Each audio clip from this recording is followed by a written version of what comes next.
Welcome to the Success Talk Show, the podcast for ambitious leaders who want to get their best results and create a workplace for their teams to thrive. Each week, we share practical advice to help you accelerate your success and grow as an inspiring leader.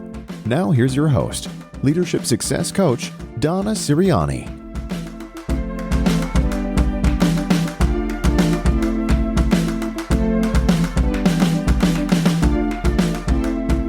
Welcome to another episode of the Success Talk Show. This is Donna Siriani.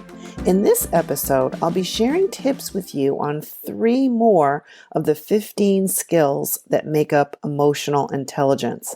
These 3 skills are all about building and maintaining positive relationships. For you to be successful in your career, especially as an ambitious leader, it's important that you continue to strengthen your ability to build new relationships, nurture existing relationships, and be seen as someone who takes the time to understand the perspective of others. You know, it's not just a one-way street. You need to invest time in helping others, right? But before I dive into these skills, I want to mention that if you missed the first few episodes of this series on emotional intelligence, you can find them at thesuccesstalkshow.com or in iTunes. And I really encourage you to go back and listen to them, especially the first episode, What Every Leader Must Know. Because in that episode, I share some important facts about emotional intelligence and how it relates to your own professional success. Really important information. And if you'd like to download the list of all 15 skills so you can see, which ones you want to listen to or need to listen to, you can go to my website, successcompassstrategies.com/emotional-intelligence. Okay, so let's get started.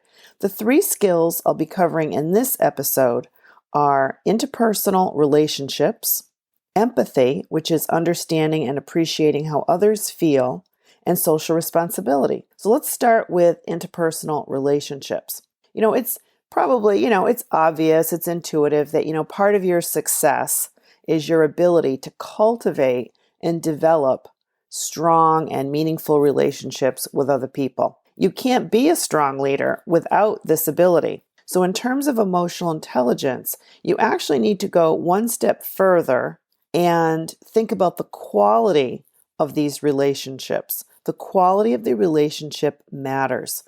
The relationship must be mutually satisfying, where there's give and take from both sides, right? There's mutual trust, respect, you're showing sensitivity to others, okay? But let's look at 2 parts to this, creating a new relationship and then nurturing the relationship. So you might be thinking, when we talk about building and maintaining a relationship, one of the things I hear very often from my coaching clients is they want to increase the number and quality of relationships, right? They're thinking about how they're going to meet new people as well. So you might be thinking about how to increase your own personal and professional network. Maybe you'd like to meet new people, create new relationships, but you really hate that awkward beginning. You might even avoid the group events, the networking opportunities altogether because, it's so awkward to be at the event when maybe you don't know anyone there. You might get tongue-tied. You really don't know what to say to introduce yourself. And I totally understand this because, I admit I have felt this way for most of my career. And it wasn't until really fairly late in my career that I've started to tackle that. So I want to share a quick story with you that was somewhat of a turning point for me in how I felt about going to events. It's in an organized event. About 6 years ago, I flew to California by myself. I wanted to attend the annual Women in Technology event in Silicon Valley. I'd never been to one of their events. I didn't know anyone there. And I wasn't sure what to expect. I have to admit, I felt, really uncomfortable because I'd never taken such a leap of faith on an event before. It was a big deal, big commitment to fly out there. And on the first day, before the event started, I was in the ladies' room. I don't know, there was a problem. I don't know if it was a problem with the water faucet. It was something small. I don't remember exactly. But I turned to the only other person there. Her name was Deb. And I laughed and I made a comment. So we're both laughing. And I simply asked her 2 questions. Have you ever been to this event before? And where did you fly in from? Now, it turned out she came in from Boston, so immediately that was something we had in common. From those two simple questions, fast forward to today, we've been colleagues and friends for 6 years. We've organized events. We've gone to we went back to this same event and we even roomed together. We skied together with our spouses. We've seen each other many, many times through the years, but all from that simple interaction. And I have repeated that type of, meeting somebody that now I'm, have been friends with for years from something that simple at an event. Okay. So the best way to start a conversation with somebody, they could be standing in line, in front of you, behind you, you're seated at the same table, you're mingling, is to just ask a simple question to get the ball rolling. The two that I asked were simple, and you could ask really of anyone. But another technique is to point out something you have in common. Maybe they're reading a book you just finished, and you're, hey, how'd you like that book? I just read it. Or they're wearing a name tag, and you notice that they're from the same city or the same company, or there's something that you very quickly see you have in common, common interest or common hobby. All of those items are really great as a way to seek common ground and use them as an icebreaker. Now, expanding your network doesn't have to have anything to do with attending an event. It might be that, there's somebody at your company, in the workplace, somebody you'd like to know better. You can ask them for coffee. Again, you can always draw on something you have in common. Now, there are lots and lots of ways to meet new people, okay? But many, many coaching clients that I have, whether it's they're embarking on a job search, there's something they want to research and become more knowledgeable of. And so how to get started with expanding your network comes up all the time. Now, if you are an introvert, your natural preference might be to have fewer, deeper relationships. And just recognize that that may be your personal style, your personal preference. At the other end of the spectrum, if you're an extrovert, you may want to cast a wider net and have a wider range of acquaintances and friends. Now, neither preference is good or bad. One's not better than the other, but just recognize that this is inherently true for introverts or extroverts. So this may impact, how many people you want to develop deeper relationships with and what comes naturally to you. Now let's talk about maintaining a relationship. As I mentioned earlier, it's important to have a give and take for the relationship to really feel that it's mutually satisfying, that there's reciprocity. So if you're the one in the relationship who's always giving, you're so helpful, but you never really are taking from the relationship, you may be seen as someone who doesn't have enough self-confidence, self-regard, or that you're being assertive enough. That's a possibility. On the other hand, if you're always taking and never giving, and this is the one I'm really worried about actually, if you're taking and never giving, you may be seen as selfish or self-centered, that, maybe you're not a team player. Now, have you ever had a colleague who's always asking you for a favor or help, but never reciprocates? It's always a one-way street. Maybe there's somebody who's always asking you, hey, have you got a minute? I'd like to run something by you. But that same colleague, when you're looking for help, they're too busy. Now, I don't know about you, but this has happened to me. And those individuals throughout my career, if they were all take and no give, you know what? Some of our choices are discretionary. So think about the quality of the relationship. I can identify many people, I'm sure you can too, where when it is a one-way street, over time, if it's discretionary, I'm not talking about your boss or a client, right? You have a choice how far you go. Over time, I certainly have avoided them, spent less time with them. And when I say avoided them, meaning, I don't clear my calendar to spend time with them if it's always about them. When you need something, they're nowhere to be found, right? Those are relationships that are not mutually satisfying, okay? So if you're feeling like you're always giving and the other person's taking, you may feel resentful, being taken advantage of, not respected or valued, and it can impact how you interact with the person in the future. So the relationships that you want to build, you want them to be Certainly those relationships that are important to you, whether they're work or personal, you want them to be mutually satisfying. So here's a few tips in this area. Tip number 1, right now, write down 5 of your most important relationships. Top of mind, these could be peers, colleagues, members of your team. It could be your boss or other people you interact with in the workplace. Think about what you're giving and taking in each of these relationships. So for each one, literally make a short list. What are you giving? Ask yourself, what are you already doing? But now here's what you can be thinking about to consciously, deliberately, with intention, make sure you are giving. Ask yourself how you can help that person with whatever challenges they're facing. You can be a sounding board. Maybe what they really need most from you right now is some time, right? Time over coffee or lunch, talk over some issues. Or it could be, you come across an article or a resource that they could use. A book, an article, a website, whatever that is. When you come across it and it's something that is relevant to what they're facing, send it to them. I do this all the time. I send and receive and get these from people. And it's really valuable. People really appreciate that because you understood what they might have needed. You were thinking about them. That can be enormously helpful. Or it might be what they really need is for you to introduce them to someone else. Maybe it's a networking opportunity. Take 2 people, send them a virtual introduction, and they really appreciate that because that might be what they really need. It could be, again, you might be helping them with a job search, or it's something they're researching, a project, and they need some collaboration. I have a former colleague, actually, many former colleagues that I'm still close to, and we send each other resources. We talk on the phone, how we're doing in our careers, and we generally still support each other. But that when you're doing that for yourself, those other people, it's mutual, right? But the second part of that is, what exactly are you taking from the relationship, right? What are you getting out of it? Do you need a sounding board? Do you need that for each of these 5 relationships? What do you get from that relationship? Are they making time to bounce ideas? Are they sending you resources? Are they introducing you to people? Do they contribute ideas? Don't be shy about asking for help.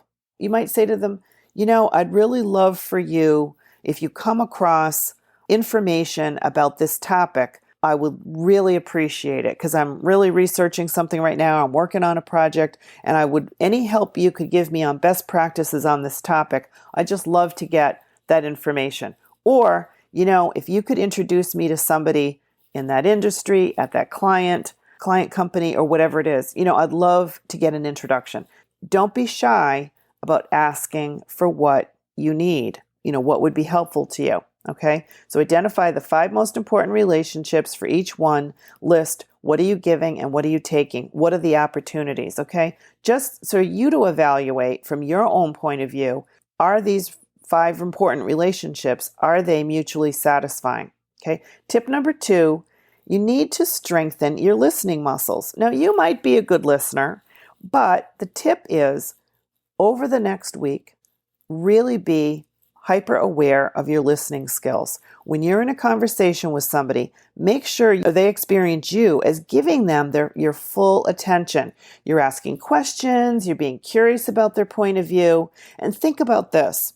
Stephen Covey, the book 7 Habits of Highly Effective People. By the way, if you haven't read the book, it's a must read, one of the best, business books of all time.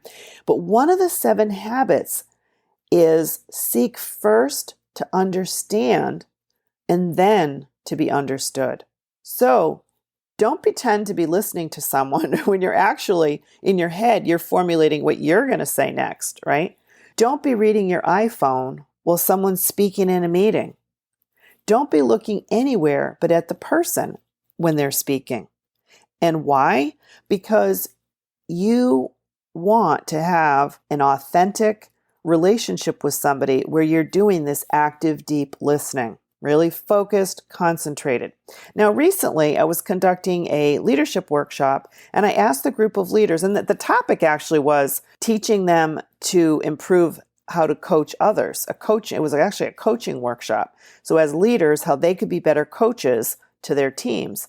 And I asked the group for each person to think about the best coaching experience they had ever had. And one of the leaders shared a story that everybody in the room just unanimously was excited about. It was somebody they all knew.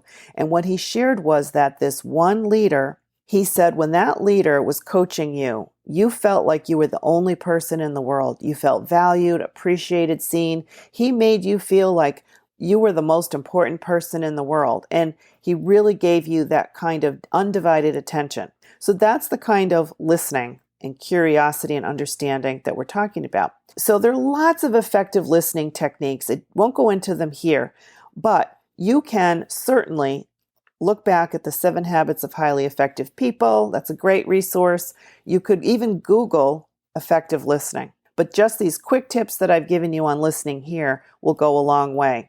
Now, tip number 3, be sure to acknowledge the contributions from the members of your team, the team as a whole, and your colleagues, because recognition is extremely important and impactful, and more so when you celebrate success consistently. So when you think about strong interpersonal relationships, people, how they feel about their relationship with you, because you want it to be one where the other person feels seen and supported and understood. And there's really one of the most fantastic ways to do that is to incorporate into your daily routine catching someone who's doing something well, a contribution they've made, they've helped you, or there's a success, right? And so incorporate it into your habits, how you will recognize others, right? Now, it can be pretty simple, but start with asking yourself, do you know what kind of recognition these individuals prefer? Because not everybody wants you to, pull out, the speakerphone and, make a big public announcement in a meeting or something like that, because not everybody enjoys that. Not everybody wants to be put in the spotlight. So these can be simple things. It's helpful to gain insight into what each person finds of value. It might be a heartfelt, handwritten thank you note. It could be getting invited to a special meeting, right? Them being, hey, I really appreciate your help on this. I'd love for you to come to the meeting with me, or being included in something that's viewed as important. It could be giving access to resources. There are many, many ways to recognize someone, okay? But the statistics and studies show that recognition, people talk about it, but don't do it. And in fact, there was a study, I think it was in the Wall Street Journal, that really only 10% of those thoughts, ideas, and moments ever get acted on, right? So you may be thinking it, but what did you do, right? So a fail-safe method, when all else fails, the handwritten note is certainly lovely. I had somebody bring one to a workshop that I gave on recognition. It was a handwritten note from like 5 years prior, and he'd saved it. It was, on his desk or on his bulletin board, and he brought it to the meeting as an example of something that meant so much to him, and he never forgot it. So never underestimate those simple gestures. A fail-safe method is to send an email to someone. You could be thanking them, acknowledging a contribution, a success, and copy their boss. Or you send it to the boss and copy them. But just a simple email with specific language around, really appreciated your help on this. Here's how it helped me in supporting a client, whatever. But just, could be just a few sentences. But that will go a long way. So lots more to say on that, but those are 3 tips on interpersonal relationships. It's a big topic, but these are really, really good tips that can help you strengthen those muscles.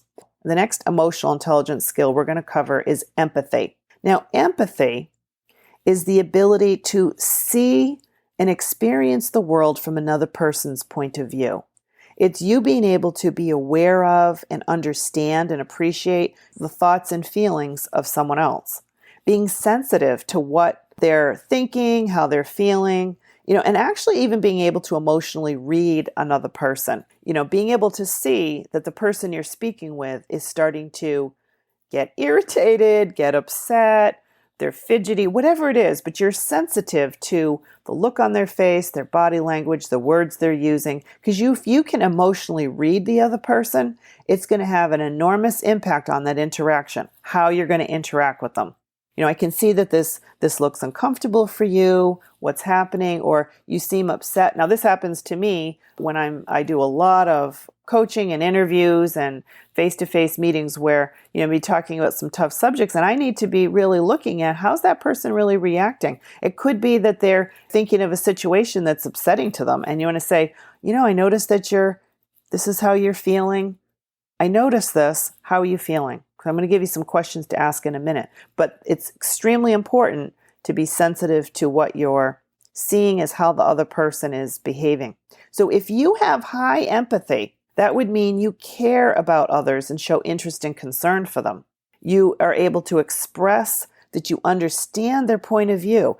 Empathy doesn't mean you're always agreeable. That is absolutely not what it means. Empathy is simply about understanding that person's point of view, making sure you understand it, and then expressing that you understand it, repeating back, right? By putting into words, you understand what their thoughts, feelings, their perspective, because when you can put it into words, it strengthens the relationship with them. It means that they get acknowledgement that you understand, right? There are many ways that empathy can impact your effectiveness.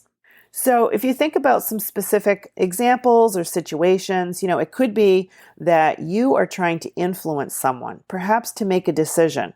So you need to think about what's their point of view, what's going on with them. Put yourself in their shoes. What's in it for them? How's it going to affect them? Another example is you're trying to solve a problem.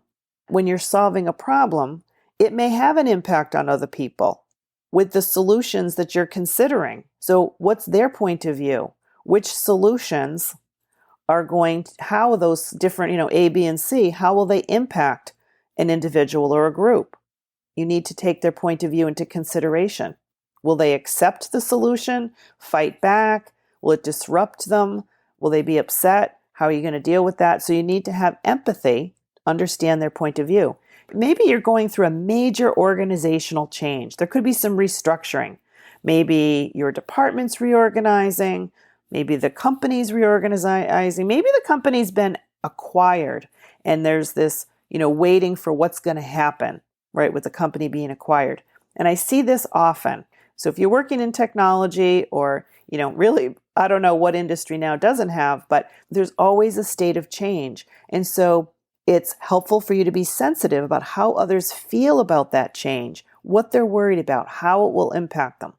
And the fourth scenario I just want to share with you is, maybe someone's expressing concerns, they're looking for your help, and they're coming to you with a complaint, a problem, they need help, they need coaching, guidance, whatever it is, how you're going to interact with them to show interest and concern. Now, most of my coaching clients, as I mentioned earlier, are ambitious, results-oriented leaders who want to accelerate impact, get the best results for the organization, they want to grow their careers, and so on. So when I've done the emotional intelligence assessment with them, and in particular, I'm referring to the version that has 360 feedback, where they get feedback from other people, they're able to see what their blind spots are. Now, I've had a few leaders, maybe more than a few, but a few senior leaders who were quite surprised to learn that their empathy score was quite low. Now, unfortunately, this was impacting their effectiveness. And the blind spot is you're unaware. So when you think about your own empathy, you need to think about how aware are you? Sometimes people will say to me, no, I'm very empathetic. Yes, this is a skill I'm very, very good at. Then they get the results back and it's a blind spot. Others see them differently than how they see themselves.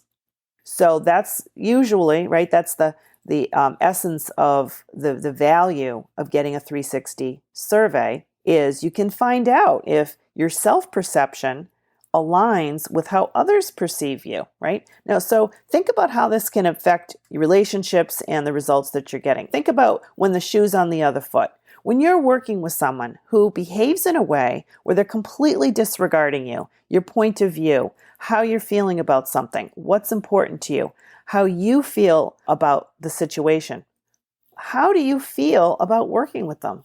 So let me tell you, I want to share a quick story that came to mind today. I hadn't thought about this in a long time, but we all have lots of examples of this. But one story that stands out for me, I was in my first month on a new job, and my father had a heart attack and suddenly died right on the spot. He was only 66, and I was an only child. So now immediately I had to leave the office, drive a few hours to my parents' home, and immediately for that, certainly that week and for years really after, but all my attention was now on my mother. My life was turned upside down. It was totally devastating. It was a devastating time in my life. Now, that week that it happened, my new boss was on vacation. And the day he got back, practically his first question was, "Did you put in for the time that you were out last week?"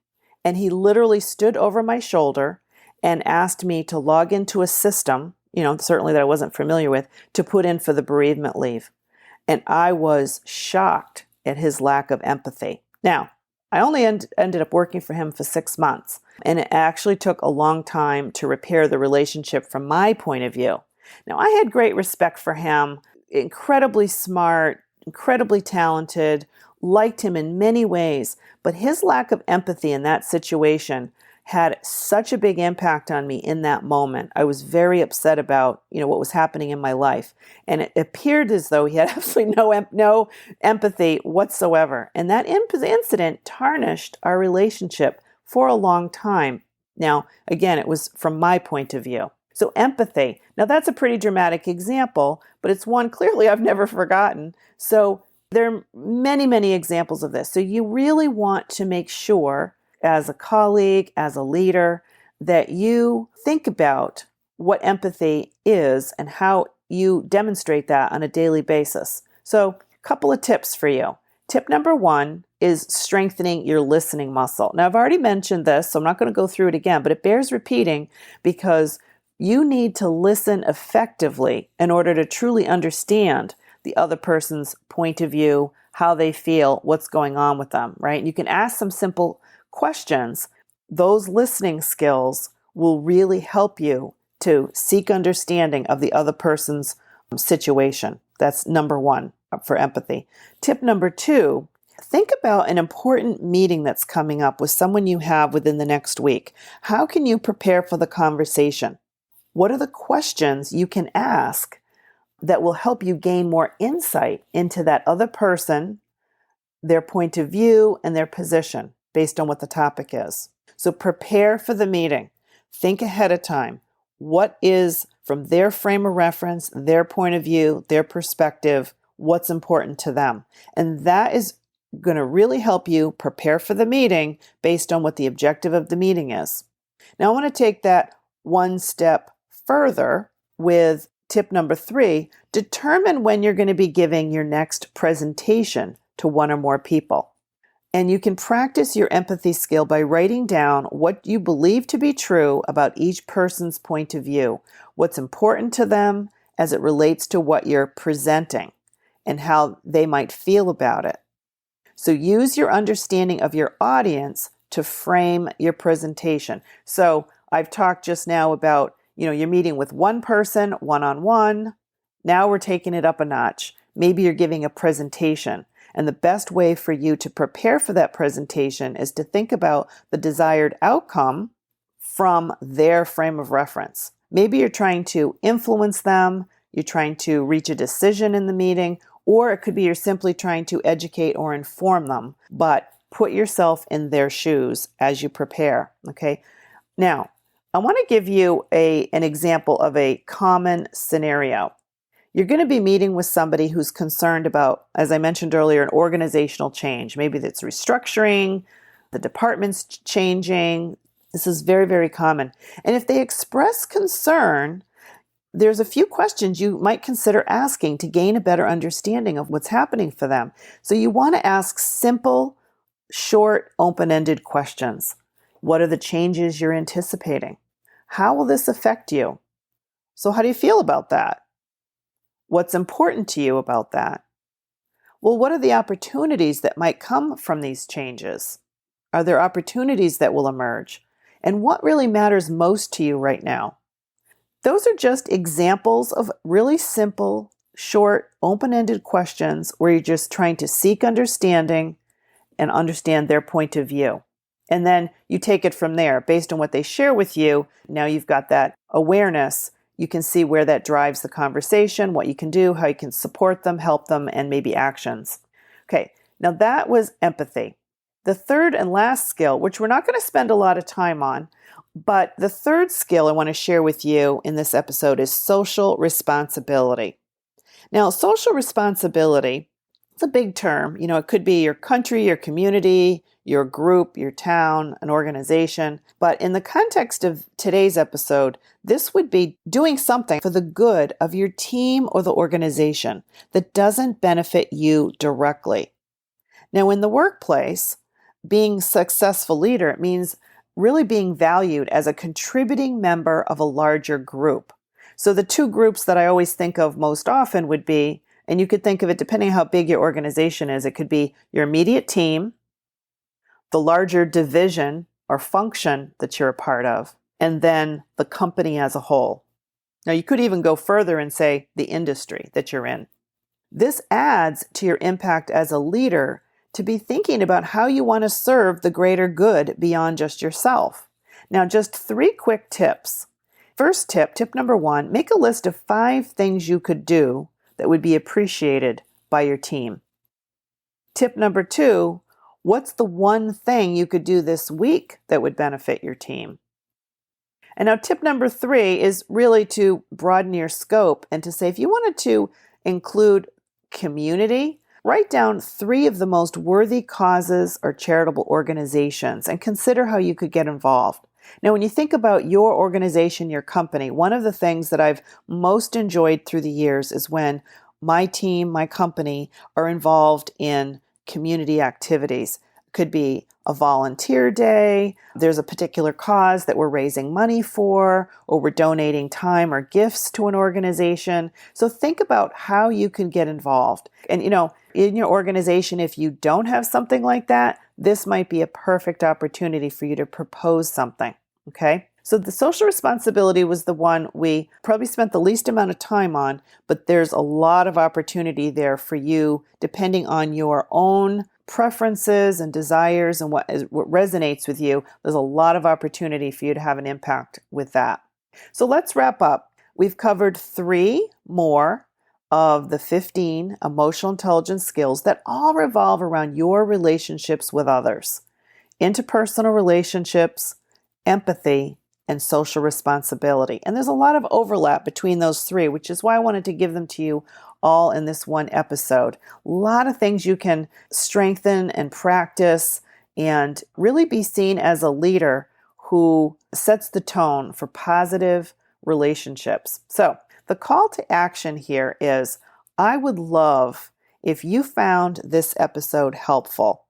Jump over to the iTunes tab to subscribe so you'll get the future weekly episodes. Now, if you'd like more tips on a weekly basis, you can jump over to YouTube and subscribe to my YouTube channel. I post a video every week, and in fact, even these podcast is posted there, right? So if you really are visual and you love videos, I post weekly tips there. So you can go right on over to YouTube and just search for Donna Siriani, and you'll find my channel. So thank you for listening today, and have a great day.